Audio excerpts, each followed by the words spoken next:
Greetings, beloveds. I greet you in the awesomeness and magnificence that you are, as I also know myself to be. I bow to you because you deserve to be bowed to as you live in this human body and is able to rise above so many things, even in the things that you feel you're not rising above. So I bow to you. So let's take a beautiful cleansing breath. Oh,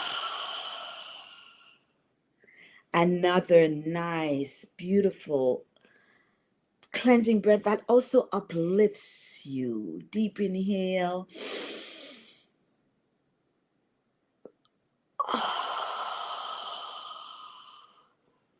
And just because we can breathe, and there are people around the world who do not have access to easy breath right now for many reasons.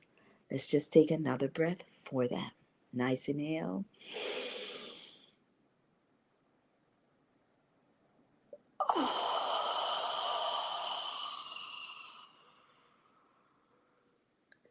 Yes, that feels really good. That feels really good.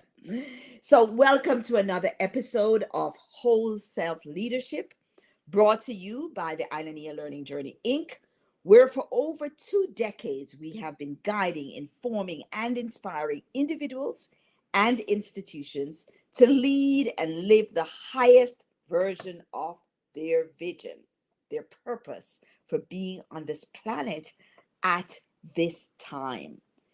We ground all of our ways of service in traditional wisdom systems that turn stress into balance, disconnections into trust, and leadership into sustainable change. I am so grateful I get to do this work.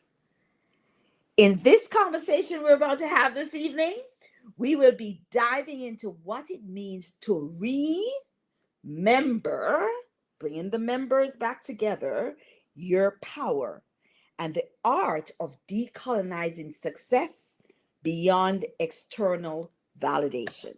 Hey, I'm so excited. I'm so excited about this conversation, and I'm even more excited to be with another scholar and a what I call a yardie. And so if you're not from Jamaica, that just means you're from Jamaica. Dr. ABC, Dr. Andrew B. Campbell. Welcome. Thank you, thank you. Enough love, enough love, enough love. Big up yourself, and it's good to be here. It's Oh, good to be with you. I'm so happy. I'm so I'm honored happy. to be in conversation with you. Looking forward to this. But you Yes. know what? Listen, so many times, especially as Black people, as people of African descent, um, we don't tell our entire bio. So I used to ask people to do their bio, and then they would do a little this and a little that. Yes, And I'm like, yes, tell the truth now. yes, So I've yes, stopped asking people to do that just in yes, case they don't tell the whole thing. So yes, I want to read your bio. Is that okay? absolutely. Okay. So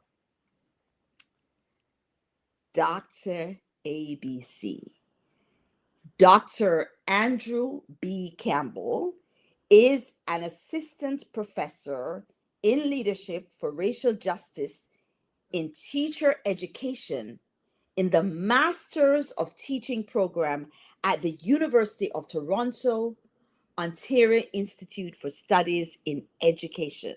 Mhm.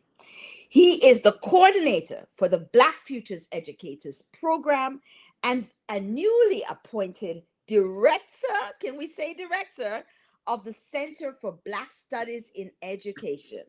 I know you're getting excited already.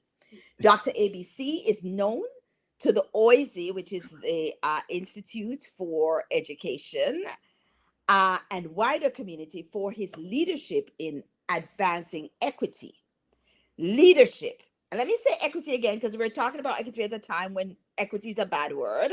So Mm-hmm. he's advancing equity, Yes, leadership, 2SLGBTQIA plus, another thing that is of the past. Nobody wants to say that, so we're going to say it. community, Mhm. and teacher education. Dr. ABC's exemplary work has been recognized through numerous awards, such as 2024 recipient of the Black History Month Award from the Jamaican Canadian Association. And I always say, when your own people recognize you, it's big thing. It's It's big big. thing. 2022 Award for Excellence in Initial Teacher Education from the University of Toronto, where he's a professor and leader. 2021 Distinguished African Caribbean Award from the University of Toronto African Alumni Association. 2021 again, Champion Educator Award from Ontario Alliance of Black School Educators. Let me tell you something, people, because I know you're joining me from all over the globe. I am only naming a few of this genius Thank you. accomplishments. Just a few. He presently teaches courses in anti-discrimination education, leadership, educational change, urban education, and Black educators' identity and pedagogy. He founded, because this wasn't in your bio, so I just put it in there. He founded and oversees the Dr.ABC Educational Foundation Scholarship Program for Yes. Black identified individuals from African Caribbean heritage. You know, we want to talk about that. Yes. Yes. Dr. ABC has presented at numerous conferences and delivered many presentations as a keynote. By the way, he's a well sought after keynote Thank speaker, you.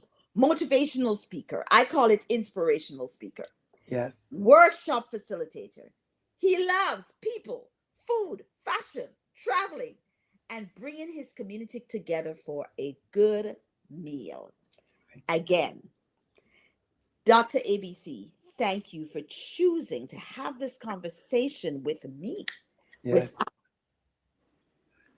our intention in this conversation is to explore what it means to remember your Hmm. power by decolonizing success beyond external validation. Yes. But before we get into the meat of this concept, I am very interested in you sharing Andrew B. Campbell, PhD, da da da da da da da da da. I know you as brilliant. I know you as courageous. Yes. I know you as an educator. I know you as a workshop facilitator, well sought after speaker, all the things we talk about, storyteller, author. I also know you as a fashionista You understand? and a leader who is choosing to unpack self through Yes. remembering. Yes. So, talk to us about you. Tell us a little bit about that origin story. Yes. What created all of that? I often say that I am a flower with many petals, Yes. and you sound the same way. But what created that? I call it a journey. Mm, So the journey started in Jamaica, in Waterford, in Portmore, in Jamaica, in Waterford, in what we classify now as an inner city community. And when people talk about living near the train tracks, that old metaphor. I literally live not too far from the train tracks, and I worked at a school beside the train tracks. And mm, so that old metaphor, you grew up to understand the idea of being on the other side of the train track. So I grew up in that community, grew up with a mom and dad, a beautiful home. Didn't realize, and I think I thank you for starting us here, because I didn't realize how beautiful, powerful, loving, great my home was until I became an adult. Because that home was not what we saw on television, in the movie, in the magazine, as a great home. And and now as an adult, I look at the things that I had as a child that money could not buy. I had a mom and a dad in the house that loved me. I know what it is to have mommy's kisses and daddy's hugs. I know what that meant, that felt like. And I didn't realize how much that had helped me on my journey until I became an adult and mm, realize, mm. oh, that is why I'm who I am. That is why I'm so strong. That is why I had parents who were grounded. Back when we say rooted and grounded, Mhm. rooted and grounded parents. And every now and then I can literally tie in certain things on my journey with the words of my mom and my dad. And so that is where I'm coming from. And then I'm coming from early start. Just today, I had the pleasure of saying to a young man who was telling me about his life and stuff. And I said to him, I've been working from I was 16. 16. 16. So I've never been the person, and many people, you don't know unless I tell you, I've never been to university full time or college full time except 2 years of my entire life. Every single things I've done it part time and only on a full time job. So my teacher education, my bachelor's degree, my master's degree, and my PhD are all part time studies while holding down a full-time job. So that has allowed me to also make me who I am today. And sometimes when I look at some of my characteristics, and people will ask me certain questions, and I said, this is all I know. I've always known how to be responsible for me. I've always known how to stand up for me because I had to. And so those are the parts of my journey that kept me, and decision making allowed me on my journey. So from I was 16, I was making decision. My biggest decision I want to share with you first. When I was 16, I went from my first job. I got 2 job offers. And back in Jamaica in those is 1991. So I'm aging myself way back then. I got a job from IBM. That time IBM was just the biggest thing. Yes, IBM, but in the computer was Jamaica. just coming in, was the biggest thing as a trainee at IBM in New Kingston, Jamaica, like fancy part of Jamaica, right? Yes, And I sir. got another job at the school down the street, the school beside the train line, the Dusty School, Waterford Primary School. I said Dusty, I mean Dusty School. And I chose to be a pre-trained teacher at the Dusty School down the road. And that is why I tell people, while I've always been my own person. And I said to you before, I didn't realize how much I have been my own person. Sometimes I get emotional because I realize from I was 16, I've been making those decisions for me. And I chose the Dusty School down the road to be a preacher and teacher. My father was very disappointed and very upset because what he saw was what we saw in the magazine and the newspapers on the TV. Go to IBM, wear a necktie where all the people were, and not go to the school down there. And that brought me joy. That brought me every single joy and inspiration and ideas and creativity. I walk into my fullness at that time. Start what it is to be my full self at Waterford Primary School at the age of 16 as a pre-trained teacher. And then I left from that, went to a private school to teach, and went to the Bahamas for 8 years. Wow. And then I left from the Bahamas to Canada. But I want to say something about the Bahamas. I went to the Bahamas. I spent 8 years teaching in 3 different school boards in the Bahamas. And in the Bahamas, I also again found my feet, found my calling, found my ideas, found my creativity. And I was teacher of the year in the Bahamas and came in the newspaper 6 times because I started a dance group at the school. I'm sharing that with you because I want people to realize that as we have this conversation, that every part of my journey, I was very big on what do I do best? What do I do? How do I use my gifts and my talent? How do I trade upon that? Those are the days that I used to go to Sunday school and we sing the song, "One talent have I to take to the sky," and never not I. Those are the things that kept me because we learned early on that we don't bury our talents. We trade upon them. And so that has been my journey. That's who Andrea is, coming to Canada on my own, by myself. I filed for myself. That's how I got to Canada. Years ago, Canada did that professional yes. visas. Yes. I came here as that, filed for myself. And that has been my journey.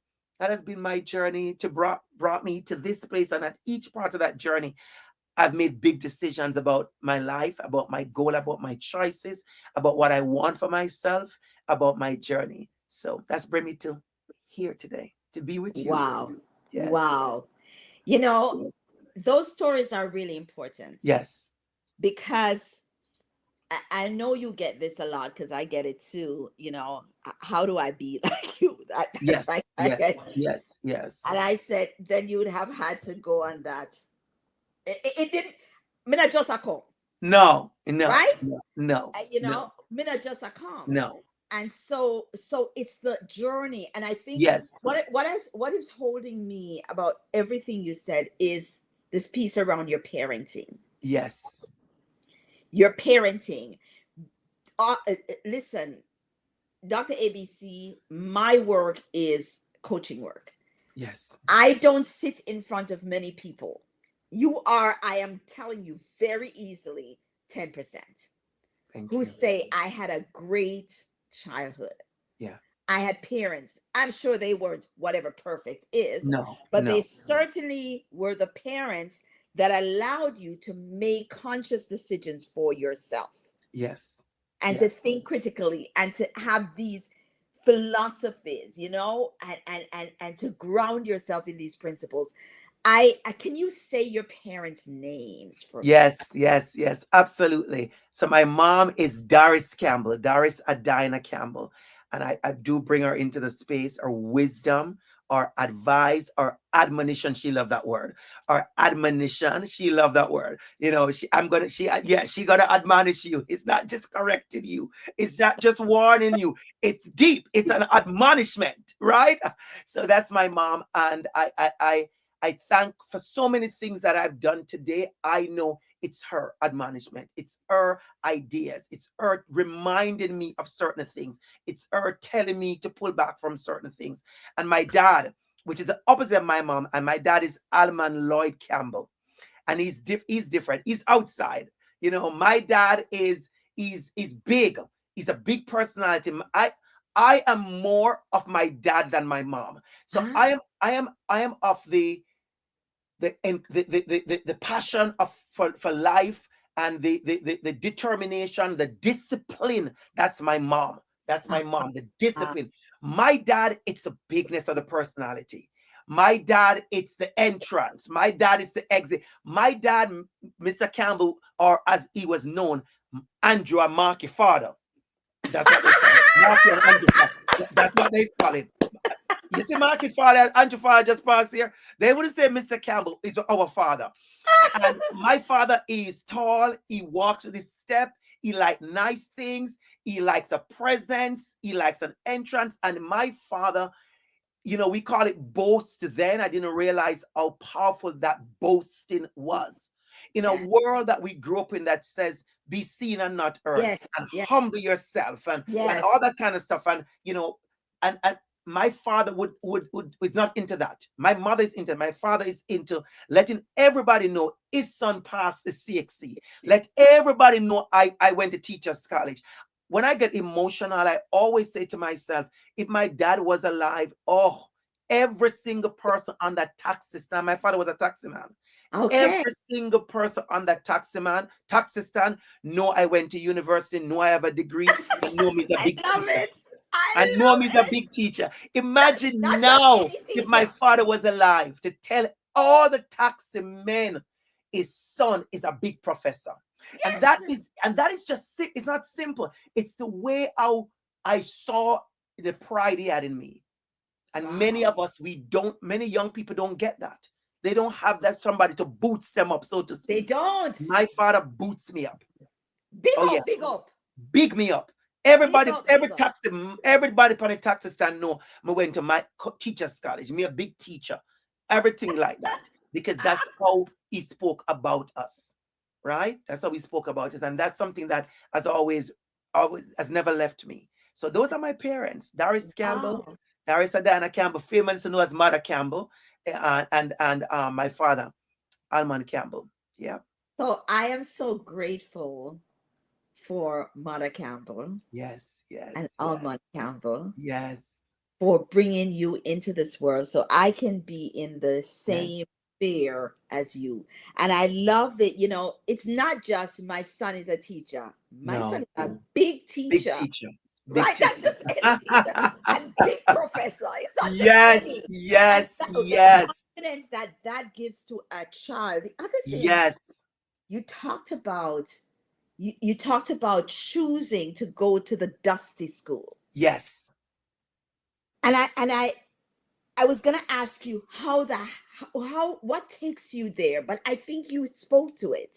Yeah. This place of always making your choice. You Yes. were Yes. in a huge institution, Yes. a colonial institution, Yes. right? Yes. Deeply colonial. I don't think that the university, there are many the university government, is deeply rooted in colonization. Absolutely. And so I watch you, um, I watch you move. I'm not in your sphere always, but I when I am, I watch you Yes. move. And I watch you define yourself for Yes. yourself always. Yes. And I wonder if the definition, that will to define yourself, that courage, I think Yeah. it takes a lot of courage Yeah. to define yourself for yourself.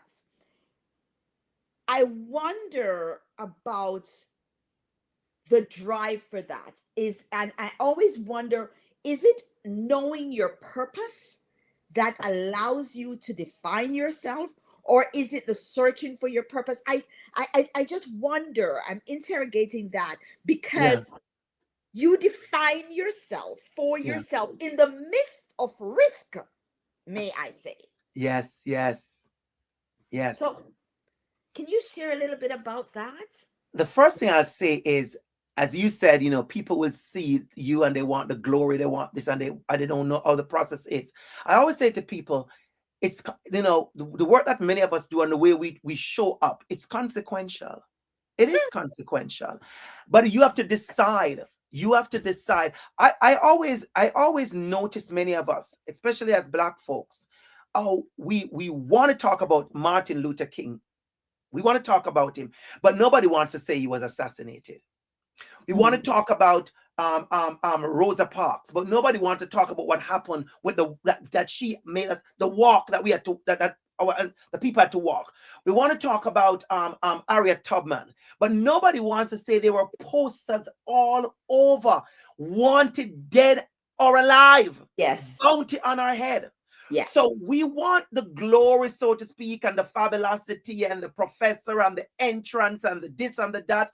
But nobody wants to talk much about what's going on in the background. And I think that's where there's an issue. So I talk about it. I Yeah. bring it up. I bring it up a lot. And because I want people to know that they can get exactly where I am, and they will, and even further than I am. But there are certain choices we have to make. And you have to make choice about many things. So when you talk about defining yourself, who do I want to be in a space like that? Yeah. How do I want to be remembered? I'm very big on that. I was in Ghana.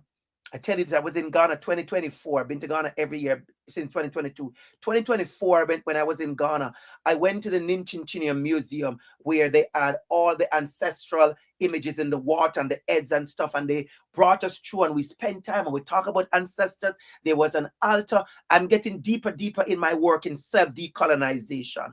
And something hit me near to the end of that tour.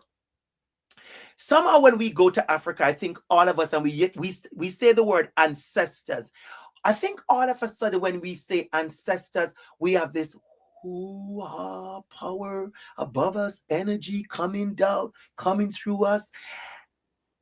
And then he asks a question which I love. He says, what kind of ancestor you want to be?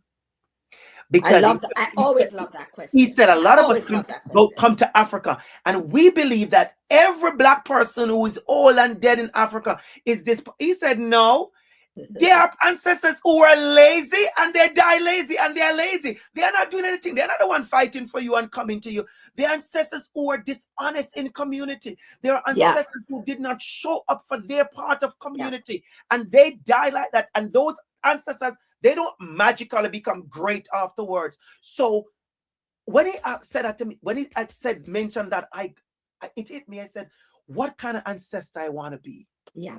What kind of ancestor? There are many people with parents who are dead like my parents, and they have very, very, very, very sad stories. Yes. They have hurtful stories. They don't want to mention their parents. Yes. They don't have great memories of their parents. Yes. Right?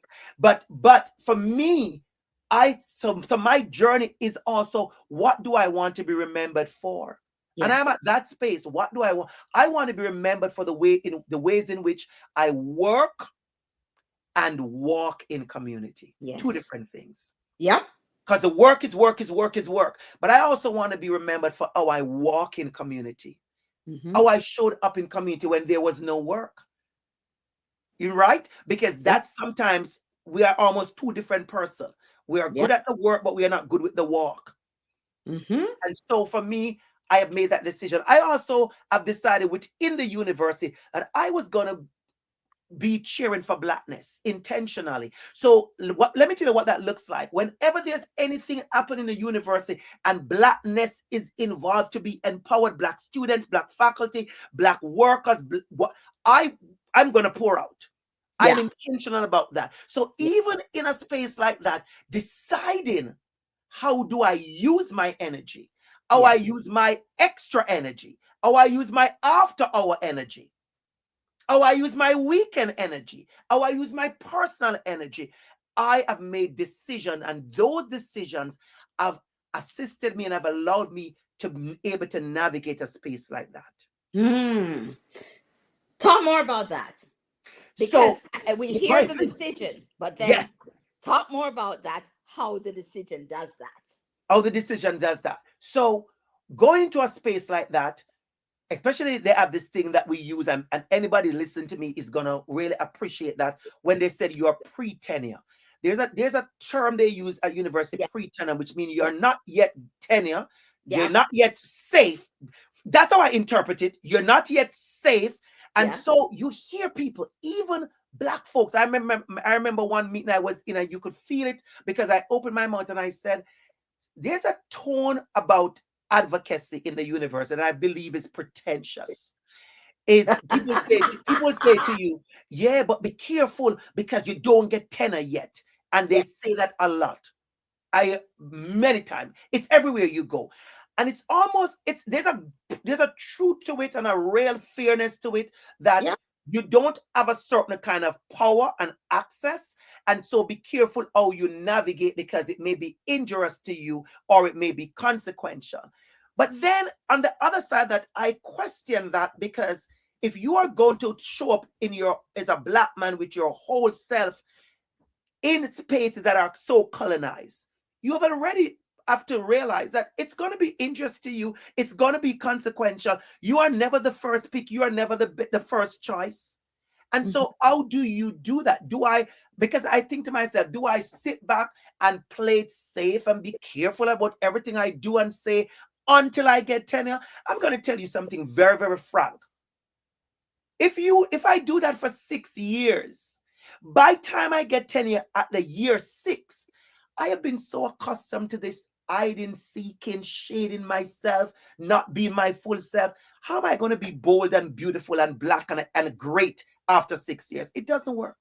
And I've seen it. I have seen it, because you have now succumb, maybe not the better word to use, but you're succumb to this institutional ways so much. You have changed who you are. You have sheltered who you are. You have guided who you are. You have hid so much part of you. How do you bloom and blossom afterwards? And so you become institutionalized. You become institutionalized. So as I hear you talking, I think about the slave trade and the model for the slave trade. Because what you've just described is the model for the slave trade. The ownership of one. Right? The ownership of the body. And the things that you can. Joy Legoo talks a lot about it. The things you can't do because the enslaver could then hold you back, kill you, all this sort of thing. You won't get the privilege. And so so kudos to you, Andrew, because I know a lot of your colleagues, and some of them I coach, and I always remind them that you have, within the institutional power, you still have personal power. Oh, no. I want to pause on that, because I want to say something and you just pull it. I don't want the persons who are listening to feel like what we're talking about is you walk into the university, are your own big man, and you do what you want to do, your own way, and nobody can talk to you. That's not what I'm talking about. I'm talking about knowing the power you carry, No, let me give you an example what that looks like. I just felt that. Thank you, ancestors. I just felt that. I have a powerful voice. I have done a lot of work with MC and being at the mic and keynote speaking and stuff. Oh, I felt that again. Thank you, ancestors. When I walk into the university, they notice my gifts, some of my gifts, and they realize, oh, this is a professor who could do the master of ceremonies. So I end up being the host, moderator, MC, whatever you call it, for so many events at the University of Toronto. I want you to watch me carefully.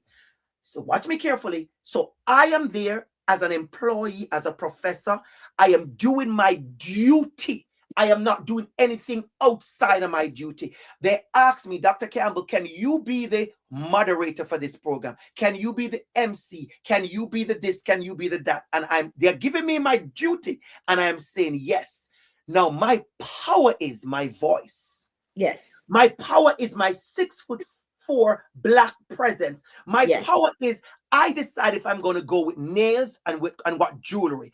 I decide what I'm going to show up in. So within the institution, doing the work of the institution, standing in my power, I have now positioned myself to do it a certain way. Imagine on a September morning at the University of Toronto, and I've done this 3 years in a row, and I'm sure they're going to ask me the 4th year in a row, in Oise, an auditorium filled with 500 people. And at the mic for the next hour, it's me. Yeah. I get to say, good morning, students. Welcome to the University of Toronto. This is the image they see. Tall, 6'4" Black man. I am doing my job. I am not doing anything outside of my job. I want us to understand that, because when we talk about resistance and resilience and self-decolonization and power, somehow we feel like we're burning down the building constantly. No. So when I hold the mic and I say good morning, they get to see Blackness in a way that they have never seen. Yeah. It impacts some of them. It affects some of them. It bothers some of them. It troubles some of them. It brings joy to some of them. It brings admiration and representation to others. But for that hour, I am at the mic. And being so good at that, the institution now have asked me to do other stuff. Yes. So I have been guest lecturer in other professors' class. I have been keynote speaker. I have been other things. So what I'm trying to talk about is using your gifts and your abilities within the institution, but showing up in your authentic self. Because if they say to me, Dr. Campbell, what do you want to talk about? Or what do you want to write about? Or what do you want to speak about? I will easily say, let's talk about anti-Black racism. Let's talk about affirming Blackness. Let's talk about ancestral knowledge.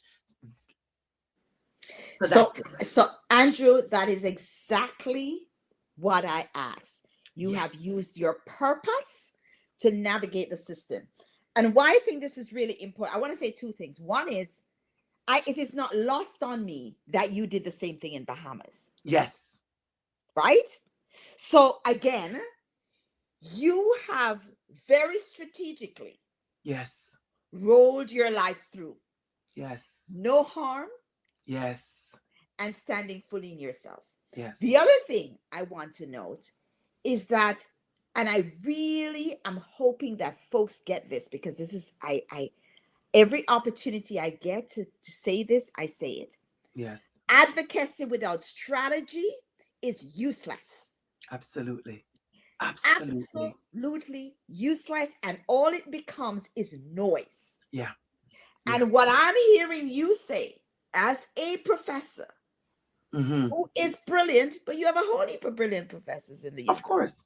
Right? You understand how to use strategy, use your personal power, and integrate it into the system to get what you want. Yes. So when I get asked a lot, Aina-Nia, how did you spend 4 years in the city and do all of that? Strategy. Yeah. Strategy. I will never walk away from a room, even if you cannot stand a bone in me. Yes. I will walk away from that place with you saying yes. Yes. Not even understanding why you just said yes to me. Yeah. It's called strategy. And something about strategy is important. I'm still learning. Let me be very clear. I'm still learning how to use that within the institution. And I've been very, very happy to say I've been doing a good job, and I want to continue to even grow more. So I'm learning. Let me give an example. I was sharing somebody the other day, and I said to them, I have done a lot of advocacy work. I have done the march. I have done the sitting. I have done the lying. I was one of those persons, I think it was 2019 or one, when we blocked the street in Young and Dundas, and I lied on Yes, the street. yes, I was yes. there telling the cars to run over me. I have done the sitting. I have done the march. Last year, this very time, I was downtown Toronto. You were there. We were there, and I just went to support the 2S LGBTQIA plus immigrants. I went to support. I just went to stand up, and I took the mic for, I think it was 4 minutes or 5 minutes. And that came on social media, and the homophobia and everything come on. But let me just explain something to you. I have done those powerful things, a powerful moment, stand up, power, Black Lives Matter. But some of my most powerful things, and I want people to hear this, is, as you said, strategy, is through my pedagogy, my practice, my power, and my presence. Yeah. Let me give you a good example what that means. So this I'm leaning the wrong side. This behind me here is a book, right? I think I have a copy. So let me take up the copy in my hand. So this is a book, Blackness in Our School. I'm not trying to promote the book. Don't worry, it's well promoted. You can promote it, but I want to share something what I mean. So I started writing, and I am doing well with my publication. So I'm writing. I wrote a book for this publisher, Pembroke Publisher. They are in schools. And the first book I wrote with Professor Larry Schwartz, a wonderful professor, he invited me in. The book has done excellent. So much that they keep coming to me, Dr. Campbell, we want to work with you again. And so I said to them, yes. And so they were excited, and I worked with them, and I did this book. Watch me carefully, what I'm going to show you. Active, Brave Conversation. In this book, they gave me this book, and I'm supposed to write this book. And in this book, I was prepared to write 15 chapters. And when I got the contract, gave everything ready to go, I decided, I know what I've always said I want to do. Here is my first opportunity. I felt that. And I said, ooh, let me go call the others. Let me go call the other Black folks, say, hey, I get to edit a whole book. And you want a chapter? Yeah. Come on now. Yeah. Come on now. Yeah. And so there are 15 chapters in the book.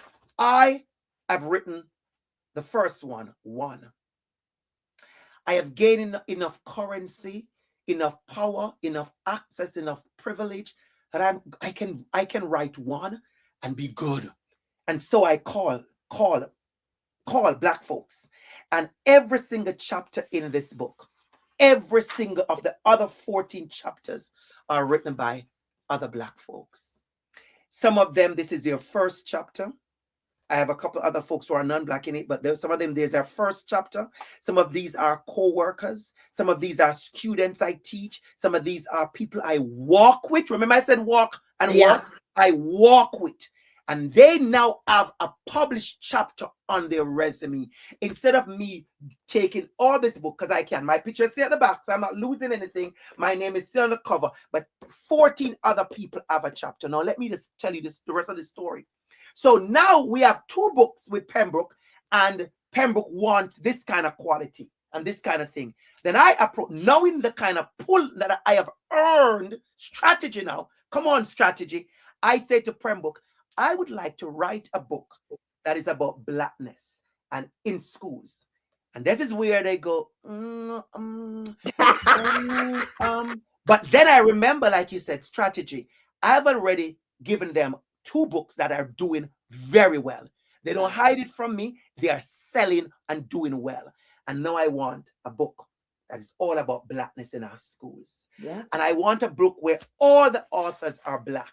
Yes. And I want a book where the cover is Black. If I tell you the work that went into me getting this cover, you wouldn't believe it. I would. A part of the conversation was putting the Center for Black Studies logo on it, Africa. I was literally, and I can share this, nothing to hide. We literally have a conversation to say, Dr. ABC, you think having this, Africa with the yellow, green, and red would be, just in your face? And I said, yeah, but I want it in your face. And then they said, you think this cover, it's very with all the Ankara fabrics and the Kenta fabrics, you think it would appeal to others other than just Black people? And I said, yes. Strategy. Yeah. This is in schools in Ontario all over. I think I have a paragraph. Children and students are reading about affirming Blackness. Yeah. That's what this book is about. So when you say strategy and using that strategy intentionally, that's what you're talking about. That's what you're getting the results. And I'm not going to stop doing this. And I'm not going to stop making these choices. I'm not going to stop doing that because it's a part of strategy. So I want to make people realize you can do the advocacy work, the powerful work, the impactful work, and you can do it within the institution. But you have to remember, you have to define who you are and your First journey. step. Because they'll tell you exactly what to write, Oh, no, I could tell you stories. They'll tell you exactly what to write, even about Blackness. Yes. They will tell you which word to use to make it more appealing. And if you're desperate and if you don't know who you are, you're going to write it. And if you don't understand your purpose, because I think that's a big piece of it too. Yes. Because you understand your purpose. Yes. Why you here? You're here to open doors. You're here to create this. You're here. You have messages. If you don't understand what your purpose is, then it's very easy. It's very easy to be shifted away. Right? But there are many like that. Oh, absolutely. There are many people like that. Today you want to be a pilot. Tomorrow you want to be a chef. Tomorrow somebody said to you, well, you wear nice clothes, you should be a designer. No, not because you wear nice clothes, you should be a designer. No. Wearing clothes and designing clothes is two different things. And we need to talk to our people about that. Because you like cupcake doesn't mean you can open a cupcake factory. Because you don't have the discipline of a baker. Because you can't fry chicken, go open up a fried chicken. No. Two different things. And that is, Andrew, I don't care how many letters you have behind your name, anybody, if you don't have wisdom, because wisdom is the ability to use the knowledge, and the education. That's wisdom. Other than that, everybody. That's why I know I am 1 in 5 million women. I know that. Nobody has to give me an award about that. They give it to me. I'm glad for it. But okay, whatever. Because I know that. Yes. Because the ability and what you're talking about and what we need to teach young people. And when I say young people, I'm not talking children at school. I'm literally talking about our people in their 30s and their 40s who are railroading themselves. Yes. Or becoming so institutionalized and then eventually having unwell mental lives, right? Yeah. That's who I'm hoping is listening to you. Yes. Because you have to do the work. Yes. You have to know yourself. And if you weren't fortunate, like Dr. ABC, to have parents that nurtured and gave him the thing, we live in a world that we have access to healing. Yes. So if you didn't have that and you need to, because all of us have different things to heal, but if it's the parenting thing that is you're stuck with, I beg of you, because what I am experiencing, which I know is what you're experiencing, so many people become institutionalized, selling their souls, lots of talk. About ancestors and about our history, but there's nothing going on. Yeah. And so they're missing the opportunity because one of your person that you asked, this is why I know you ain't making up stuff. I know this to be true. Yes. One of your person that you invited into your book called me and said, I didn't get it. So can you write a paragraph about blah, blah, blah, blah, blah. Yeah. So you see how it's happening then, Andrew. You Yes. opened the door for somebody and you Yes. gave them a chapter. They open up the door for somebody else who probably don't have the voice in that particular space and gave Yes. them a paragraph. That's how it works. That's how it works. So thank you. That's how it works.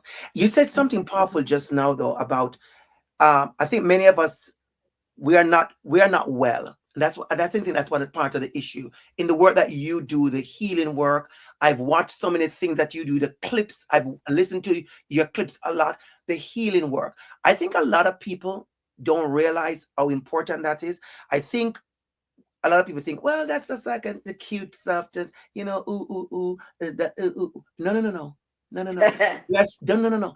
There are so many people who are unwell, and I've learned that. I have learned how to sit in my body. The first time I used that phrase, it jumped out of me. I couldn't believe when I said what I felt, and I had to define for myself what I meant, not realizing a week after somebody asked me, what did you mean, Dr. Campbell? We saw you in Jamaica, we saw you on the beach, and we saw you saying you're sitting in your body. Somebody inboxed me and said, it impacted me so much, but I was emotional when I saw it, but I want to understand from you what you meant. And I said to them, sitting in my body meant that that pause to really check in on me. Because when you're with your titles and your position and your titles and your stuff, you are so busy. Some of us, we are so busy, we have not checked in with ourselves. And I am very big on that. There's a quote that I use a lot in my work, that from my own quote, I said, I want to be well enough to be good enough. Yeah. I want to be well enough to be good enough. So, I'm very big on self-care. When I say self-care, I'm not talking about nails and the spa. Oh, I do that well. You see, I didn't just come on here. Oh, no, no, right? I do that well. Oh, I was telling a friend today that when he called me last night, I said to him, I couldn't talk to you because I put on my night face. And my night face, I had to lie down like this when I put on my night face at that time. When I put my night face on, I said I had to lie still so this face could set, right?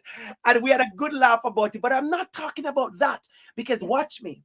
If I put on my night face, which of course, is products and stuff, but I had a horrible day, a messy day, and I'm lying down back for the night and I'm in defeat mode. That night face means nothing. That night phase, it's going to still age me. I'm going to still wake up sad and a mess. And so I work on the self. I tell people all the while, I cry enough, or maybe more than my fair share, because the tears have helped me to pour out. Yeah. Sometimes I tell you something, I will be having a good meal by myself in my home. Beautiful meal, nice, because I like to even set my table when I'm by myself, a glass of wine, and I will get emotional afterwards. And I have had friends who would say to me, why do I still remember those days? Because in that moment, in that just one moment, something would bring me back to my childhood, or bring me back to a space where I wondered if I could ever have this. And when I tell people I am literally living my dreams, they look at me funny, like, did you win $1 million? No, but I'm living my dream because I'm the kind of person, I have dreamt in measurable bits. One day I'm going to come back. We're going to talk about that, because Yes. this idea that when people ask people what your dream is, oh, I want to be amazing. What is amazing? What does that What mean? is What does that mean? amazing? Yeah. Define what amazing Yeah. is. Yeah. Define what it looks like. It Yeah. looks like, when I said to myself, I want to have a nice house, I define what a nice house Yeah. was. And a nice house was a house that I had enough space for me to really enjoy and expend myself, and not the house I grew up in with 2 bedrooms with 5 of us in that house. I tell people what, I slept in a room with my brother, my sister until I was 21. I was the young of the 3, and I moved out first. So I've never had my own space until I was Yeah. 21. Yes. Never ever in my life. So the privilege of people having their own room, and so I've had my own space. Yes. You know what I'm saying? And so when I'm coming back to talking about being well enough to be good enough, it's how we take care of the issues that are happening to us, those things that are happening inside of us, the bad days, the sad days, because we're gonna have them. Yeah. We're gonna have them, the messy moments, the moments when you feel like, you know what? Okay, let me just calm down, because yeah, and how you deal with that, so you can Yes. be Yes. well enough to be good, so you can show up in your fullness. you know, and I think there's a lot of work that you are doing in that area that people need to get into. How do you show up in your fullness? You can't just have a horrible day at home, just curse, just fight, just have a breakup, just do it, and then accept to just go in and just shine. It doesn't work. It Well, doesn't work. it's survival. It's survival, you know, Yeah. and it's interesting. Why the reason I am, well, I always know the ancestors around, Yeah. Yeah. and they'd asked me to ask you to have this conversation. So, Yes. Yes. but Yes. I'm confirming you, all of you ascended ancestors. I'm affirming that because Thank you you. answered a question I was about to ask Thank you. before I asked it. Because I was going to ask you about how you define fulfillment, and you Yes. just did. Because I think it's really important how you were so clear on defining what good house meant. Yes. Because what good house means for you is maybe different than what it means for someone For else. someone else. Right? Yes. What joy means for me it's Yes. the simplest things, and it's Yes. the most extravagant things. And the most extravagant It's things. both, right?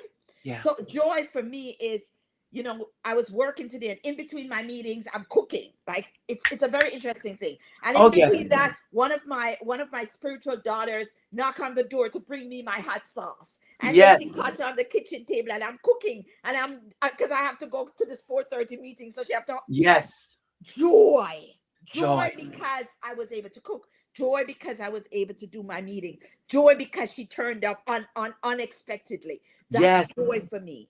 Big joy is travel. I love to travel. That's me and you. You're That's right. me and you. But you know what is sad?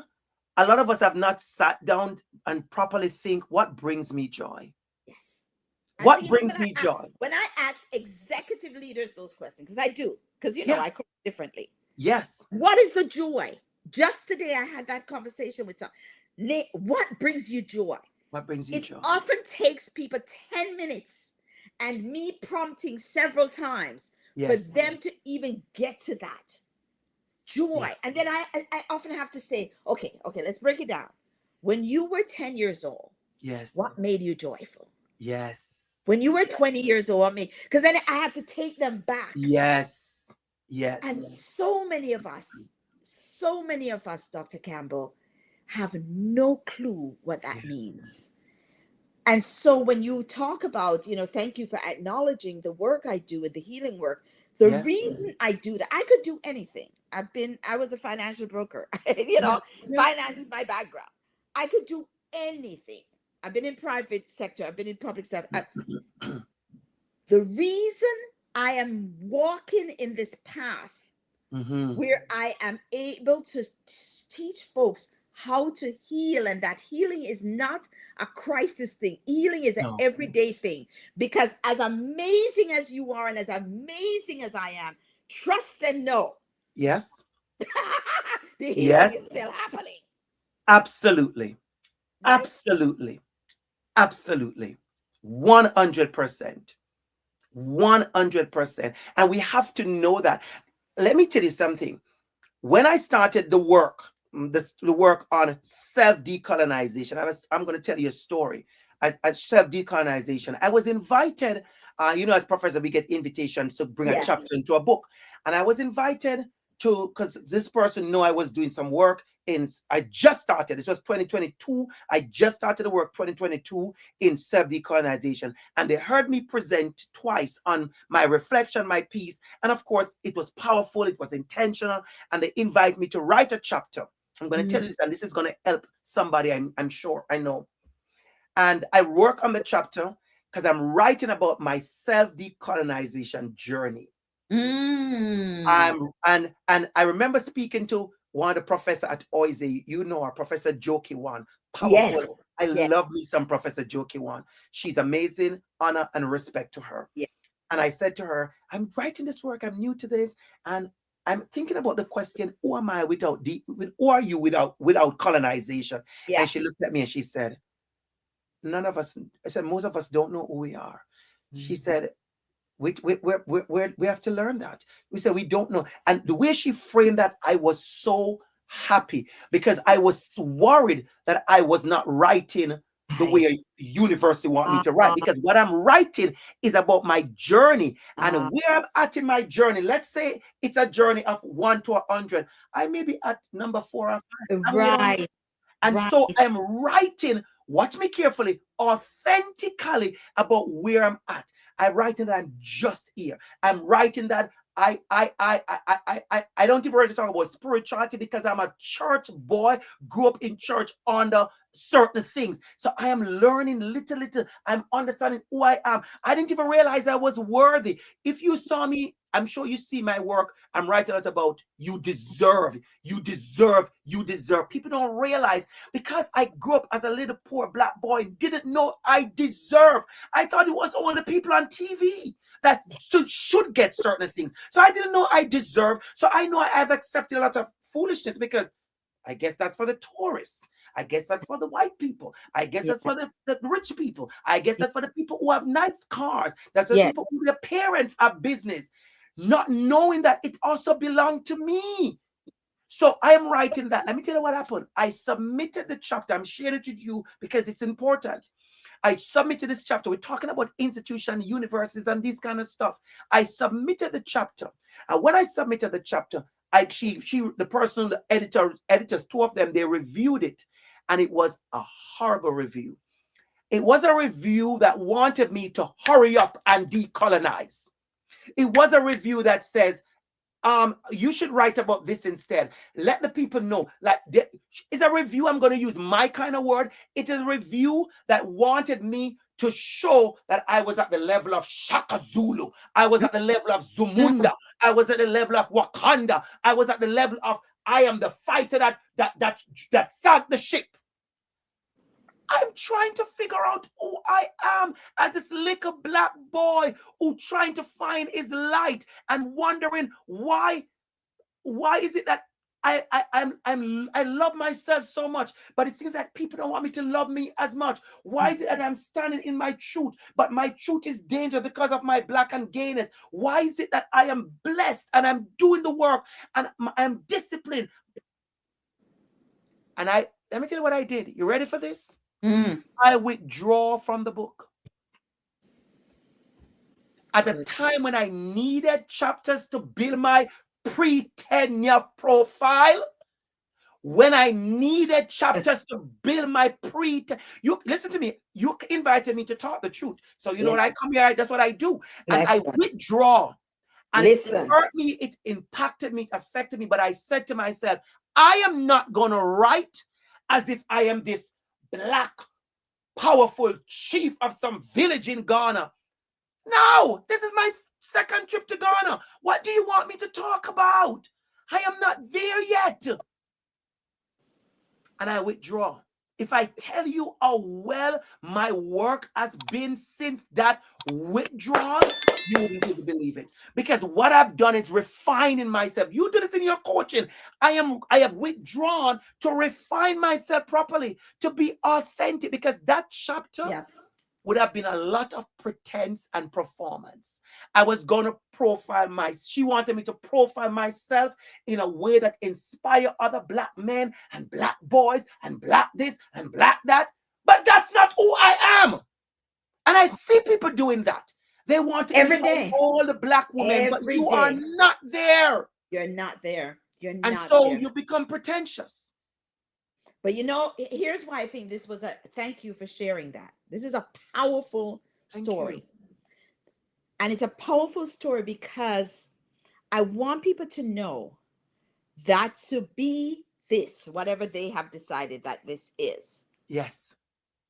Will and authenticity requires sacrifice. Yes. But the thing about sacrifice is, when we think about sacrifice, metaphysically, what we're saying is, I am sacrificing the unwanted, the things that don't serve me. That's the sacrifice. Yes. Because people don't understand that his sacrifice is always, oh my God, I'm giving up a little. No, you're sacrificing the things that don't serve you. And yes, it might mean that you're without. I remember the CEO several years, not too many years ago. And I'd done some work, huge organization, big people. And I'd done some work for them, and I guess they were pleased with my work. And the CEO was, well, you know, Aina-Nia, we'd like you to come and do another 10 months if you could with us, and try to implement the stuff that you've recommended. And I said, no. And the white man face turned orange. Yes.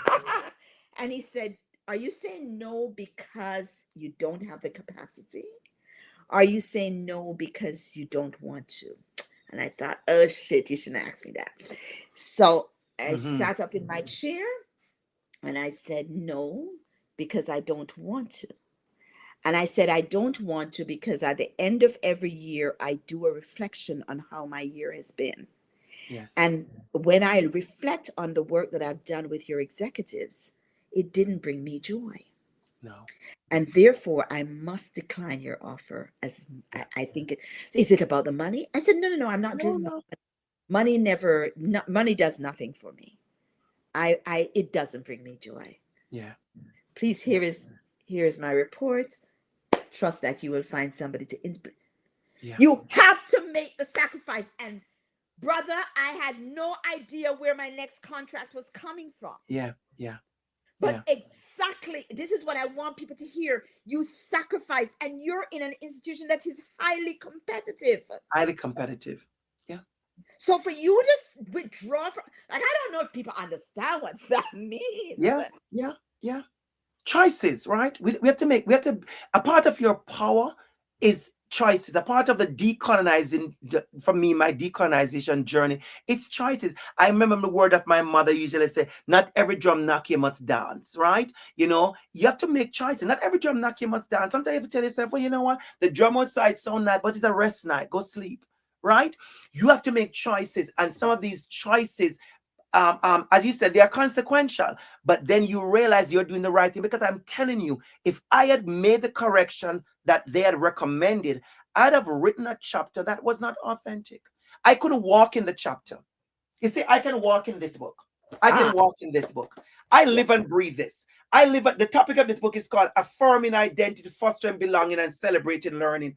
I live and breathe this. The other day, I was in Carleton University, and I met a young lady, and she also is from Toronto, Ajax, and up this side. And I saw something on social media, Friday evening, I was free, and I saw that there's a bunch of young people gathering for something, and I read it because I like to be informed. I clicked on it, but I also clicked on the website. I'm that kind of person. Let me find out what this is about, because in social media now, I don't know if you know, I don't know if you realize, and this is for somebody who's listening, I don't know if you realize the posters on AI now, the AI posters, they are like movies posters. So everybody event looks amazing.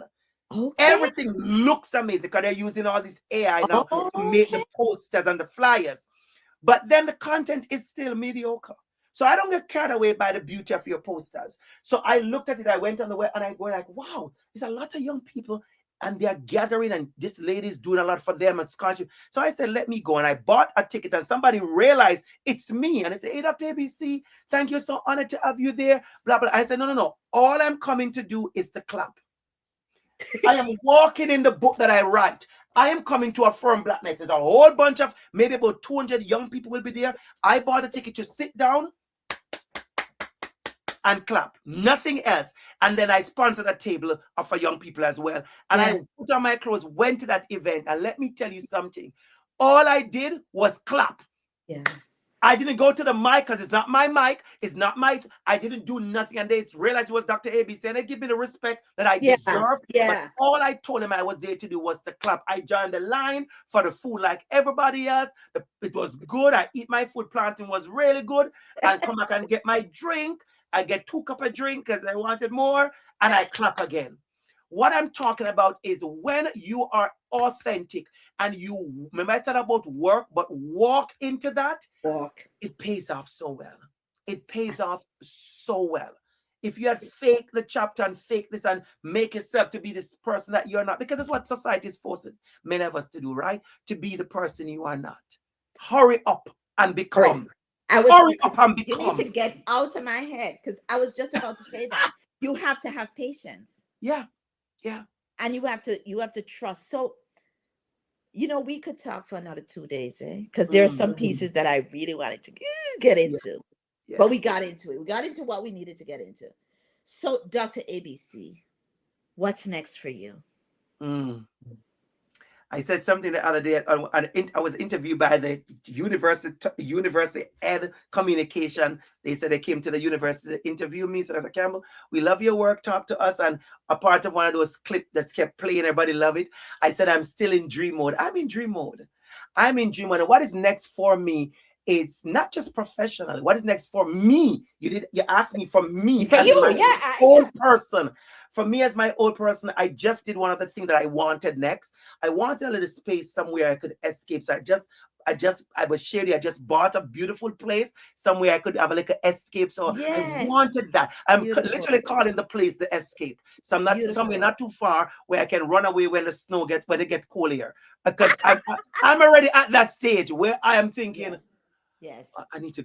Oh, this is too much. So yes. that is it. But also, I'm sending out good energies for relationship. I'm very big on doing it by myself. I'm good by myself, but I don't want to be good by myself. For next to me is I want love. I want good love, good love. I want that.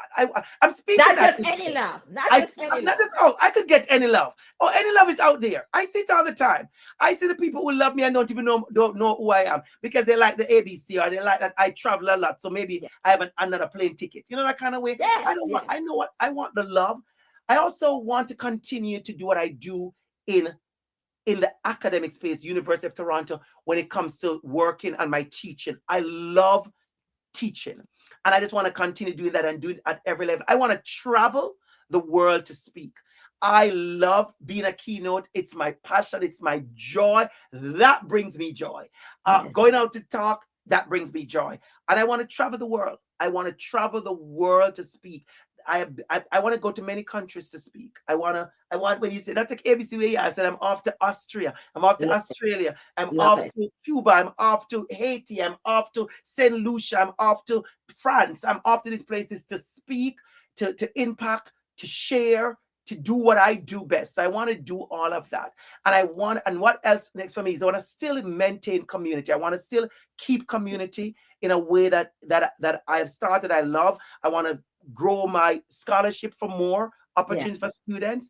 I want to do more of that. I just want to do more of what I think I am called to do. I feel I'm not questioning that. I used to question those things, wonder if this is this, wonder. I know that that's what I'm called to do. So I want to do more all that I am called to do. I want to live in my fullness. I want to You live in are my fullness. I want to more continue to live in my fuller, fuller. fuller, You know, fuller. I love we have the same vision in a way because I build my life into Yes, my work. Like for me, there is no yes, separation. yes, yes.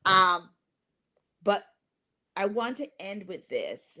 Um, when we in indigenized experiences, when Yes, our mother is pregnant with us and the elders come and they sit and they find out, why are you coming in, right? yes, I am almost sure that if they had sat with your mother, yes, you would have said to them, I'm coming in to teach.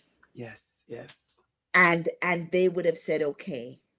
And then they would have had this beautiful naming ceremony for you. And yes, they would tell the entire community that here is Andrew. He's yes, coming to teach. And they would yes, give you a name that means teach. yes, And so that is, you yes, are living and fulfilling because it's so natural for you. yes, And they would have said, and he's an orator, so we're going to train and make sure we build him for his oration.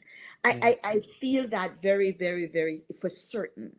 And so I'm so glad. I know you probably heard me say this a million times. I do believe that if every single one of us live the purpose that we're here for, we will have a better world. And yes, so that yes. continues to be my call, my vision. Dr. ABC, you're not hard to find, but No. just in case there's somebody in Brazil, Yes. you know, that don't know there's a Oisy and all of that. Yes. How would they find you? And we'll put it up in our. Yes. They find me, first of all, on LinkedIn. I'm very good on LinkedIn, so they can find me on LinkedIn at Andrew B. Campbell at LinkedIn there. They'll find me on Instagram. I'm quite big on Instagram. Teachable Moments with Dr.ABC. So those are my two main spaces, LinkedIn and Instagram. I also have a YouTube channel. Also, again, Dr.ABC on YouTube. But LinkedIn, YouTube, and Instagram. Teachable Moments with Dr.ABC. Yes. Listen, you will get a keynote speaker that will make you laugh, make you cry, Yes. inspire you, Yes. and really take you to the next level. So, Yes. you know, I am Yes, I honored appreciate to be here, Me honored too. to serve you and to be served by you. Thank you so much for joining us on WholeSelf Leadership. Enough love, enough love, enough love. Thank you. Thank you. Beloved, stay connected with us by clicking the subscribe button and turning on your notifications.